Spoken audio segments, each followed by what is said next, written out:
Lewi Longmire, inducted, apparently for the first time, into the Oregon Music Hall of Fame. As far as anyone can remember. How's that feeling for you?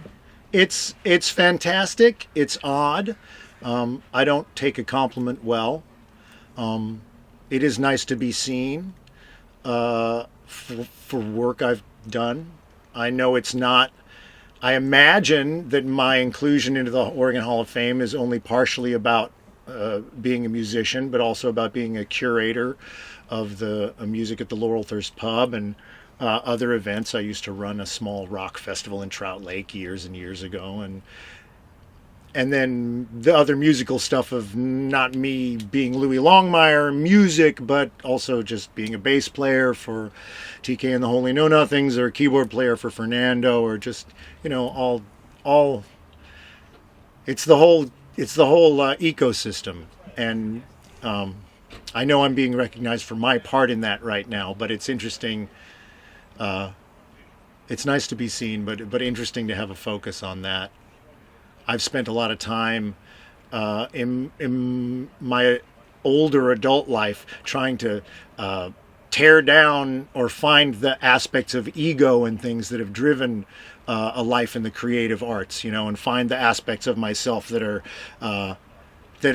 do feel self-serving and stuff like that. And so to get up here and now speak about to accept an award that is an acknowledgement of work I've done over time is interesting, to just have that focus be on me again. And I want to honor the association, the Hall of Fame as a group, and I want to honor Oregon and Portland music as best I can, and do it in a way that, you know, that is I'm trying to be selfless in some sort of way and serve the greater good. I also try not to talk about that because it seems weird to even bring that up. You know what I mean? I try to just live it if I can. Why does it seem weird to talk about it? I want to be careful of virtue signaling. You know what I mean? Like everyone as a kid starting to make music, I thought I would be part of some amazing thing that would change the world, and I'd be wildly famous, and dreams of avarice and the adoration and acceptance. It'd be so amazing. And then, you know, over years,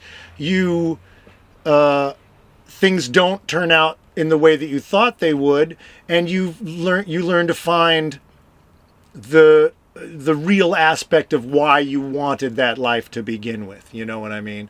And so at some point, I started doing music because it was all about me. It was just totally about me. It was so me, you know? And at some point during the journey of doing it, you know, I made peace with just that I love music and I love sound and I love community, you know, that music is a communication, and it's, and I never had any plan to keep going with like what my life within music would be. I just sort of did the next thing that felt good for me to do, you know, in ways that I've always, you know, tried to be, you know, certainly not conniving and certainly not criminal or you know, in my machinations of dealing with music and finance or whatever. But beyond that, just doing like, oh, this gig feels like it's good to do. These people feel like it's good to like hang out with, or I see a light here, you know, I'll join in with this. And it all just, there was never any grand plan. The fact that the universe has allowed me to make a living doing these things is just, you know, icing on the cake. Really, it's just like the community that has been created is my reward. And you reach a point finally, or I did, where it's like in curation of the Laurelthirst, you know, people are always about like that, you know, you saved the Laurelthirst. It was this thing. The Laurelthirst was vibrant and beautiful when I came to town. It was a whole thing going on already. I just wanted to be a part of it. And me and my friends did save it from changing, but it's like I don't. We did that, and now the amount of attention sometimes that people bring on me is, like my partners did it. I was just the public face because I'm the musician who people know or whatever. But everybody did it, you know what I mean? My partners and I did it. The community rallied and gave us money, you know what I mean? I'm just going off on tangents. I don't know if this is any...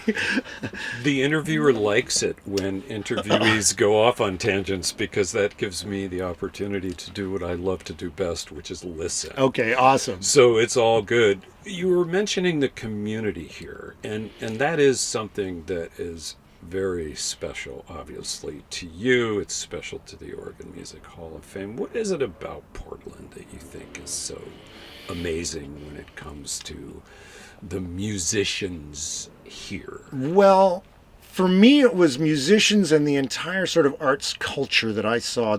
Really, to me, which is my niche, is the freak culture, the like progression of the hippies through a cultural America into the 90s and 2000s. So when I moved here from New Mexico in 97, I think it was, I immediately was fascinated by the lineage here. And the lineage at that time was still very close to the surface. And that lineage was, Fred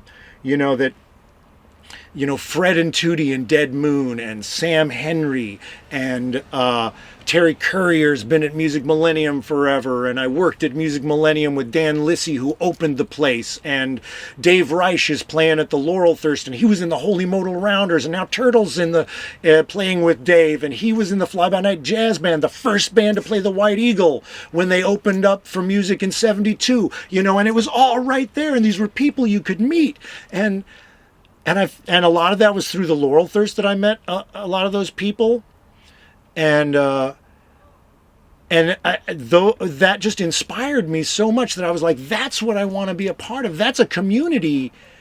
And I was lucky as a younger person. I was like 26 or something when I came into that those people just accepted me, and Jimmy Boyer and these fantastic like community leaders just accepted me as one of their own, and I got to be part of that flow. Now, I don't know, I'm sure every town has some sort of thing going on with amazing creative people, but I just really, when I moved to Portland, certainly at that time, there wasn't much legitimate business going on in music, so anybody who was doing music or art or anything like that, they were doing it because they had to, because, to live, we have to do this. And it was cheap enough that you could live and do this. So that's what really attracted me, was the rent back then. But it really, I feel like specifically that's one of the things that I'm most honored about the Oregon Music Hall of Fame recognizing me at this point, is because I came here and wanted to be a part of that lineage that went back to Michael Hurley, and it's all the original dreamers that is the whole reason that Portland is cool now. Whatever cool is still out there comes from these rock and roll, Mike McMiniman's a dreamer, you know what I mean? Jim Brunberg, these are the people who and if I can be recognized with these people who helped keep that flow of community love and support of music through events and bands and the pub and everything, then I can die happy when it's all done. That is a really good place to stop. And I was impressed that your passion, the vibrational passion, knocked over the guitar. No, that was cheap guitar. Me and my vibrational passion.